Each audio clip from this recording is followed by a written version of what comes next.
सितंबर में रिटेल महंगाई 5 महीने के ऊपरी स्तर पर पहुंच गई।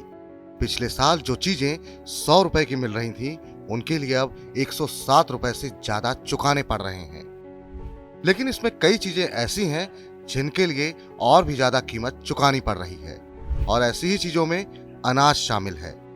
गेहूं की कम उपज और चावल के उत्पादन अनुमान में कटौती के बाद अनाज की महंगाई तेजी से बढ़ रही है। मई से अब तक अनाज की महंगाई में दोगुनी से ज्यादा बढ़ोतरी हो चुकी है। मई में अनाज की महंगाई 5.33% हुआ करती थी। उस समय गेहूं की नई फसल मंडियों में आना शुरू हुई थी, लेकिन बाजार गेहूं की कम फसल को भांप चुका था और उसकी वजह से अनाज की महंगाई बढ़ना शुरू हो गई। सितंबर में यह आंकड़ा बढ़कर 11.53% हो गया है और गेहूं की महंगाई का सिलसिला थमने का नाम नहीं ले रहा। मंडियों में भाव रिकॉर्ड ऊंचाई तक पहुंच गए हैं। बुधवार को दिल्ली में गेहूं का भाव 2560 रुपए प्रति क्विंटल रहा, जो अब तक का रिकॉर्ड स्तर है। अक्टूबर में अब तक गेहूं का भाव लगभग 2% बढ़ चुका है। अक्टूबर की शुरुआत में भाव 2519 रुपए का था।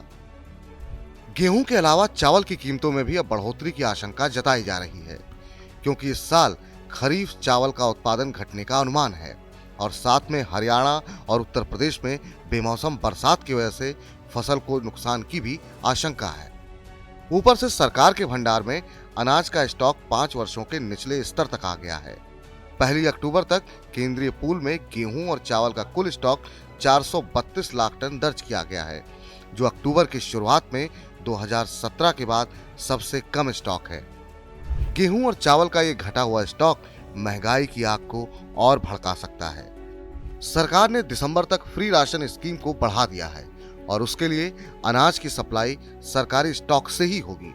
ऐसे में खुले बाजार में गेहूं या चावल की कीमतें बढ़ती हैं तो वहां सप्लाई बढ़ाने के लिए सरकार के पास अनाज की कमी होगी। इसी कमी की वजह से अनाज की महंगाई दहाई के आंकड़े में पहुंची है और उससे निकट भविष्य में राहत मिलने की भी उम्मीद कम ही है। मनी 9 के लिए मनोज कुमार।